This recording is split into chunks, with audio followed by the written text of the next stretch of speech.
Assalamualaikum warahmatullahi wabarakatuh. Bagaimana hari ini, sehat? Saya berharap hari ini lebih semangat untuk belajar. Pada pertemuan yang ketujuh, saya akan menyampaikan unsur-unsur administrasi yang berkaitan dengan pengelolaan lembaga pendidikan atau sekolah. Di antaranya ada administrasi kurikulum.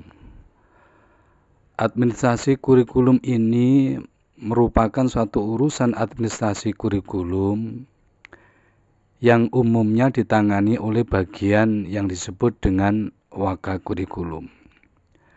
Adapun beberapa tugas wakakurikulum diantaranya adalah membuat atau menyiapkan program kerja tahunan, buku agenda mengajar, buku jurnal pembelajaran, formulir penilaian, dan lain sebagainya. Kemudian yang kedua, administrasi kesiswaan. Bagian administrasi kesiswaan ini akan berkaitan erat dengan urusan siswa, mulai dari penerimaan siswa baru, mengelola siswa selama proses belajar hingga selesai belajar. Data-data siswa biasanya dipegang oleh bagian kesiswaan ini. Berikutnya adalah administrasi kepegawaian. Administrasi kepegawaian tentu saja memiliki tugas utama menangani hal-hal yang berkaitan dengan sumber daya manusia yang ada di sekolah tersebut. Mulai dari karyawan, guru, dan lain sebagainya.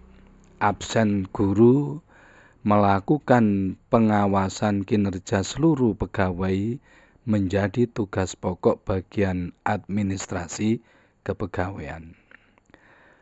Kemudian administrasi keuangan. Administrasi keuangan adalah bagian yang mengurus keuangan pada lembaga sekolah. Jadi seluruh pengelolaan keuangan menjadi tanggung jawab bagian ini. Berikutnya adalah administrasi persuratan dan pengarsipan.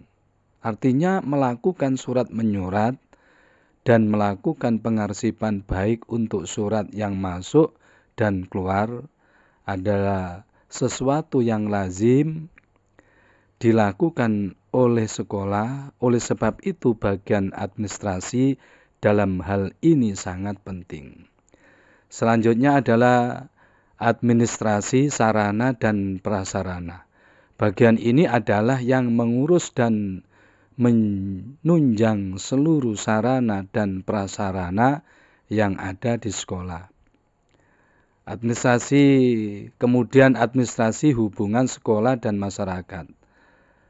Artinya adalah sebagai lembaga sebuah sekolah sudah pasti membutuhkan kerjasama dengan pihak lain, dan bagian hubungan masyarakat ini yang akan mengurus semua ini. Kemudian yang terakhir adalah administrasi pelayanan khusus. Administrasi pelayanan khusus ini meliputi hal-hal yang bersifat non-strategis. Misalnya penjaga sekolah, tukang sapu, atau sopir, dan lain-lain sebagainya. Pemaparan materi yang saya sampaikan tadi agar didiskusikan menjadi 8 kelompok. Kelompok yang pertama akan mendiskusikan tentang administrasi kurikulum. Kelompok yang kedua akan mendiskusikan tentang administrasi kesiswaan. Kelompok yang ketiga administrasi kepegawaian. Kelompok yang keempat administrasi keuangan.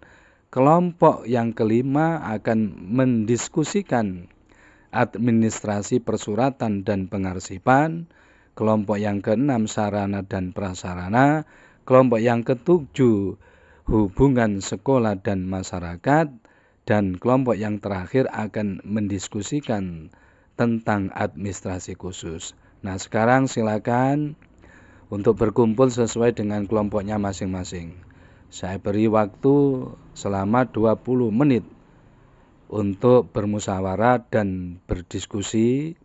Selanjutnya nanti dipersilakan untuk mempresentasikan setiap kelompoknya dengan durasi waktu 5 menit.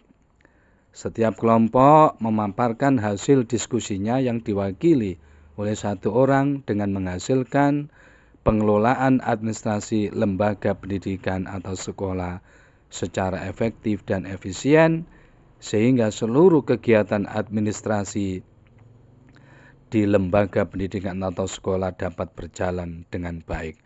Demikian, selamat bekerja dan sukses. Wassalamualaikum warahmatullahi wabarakatuh.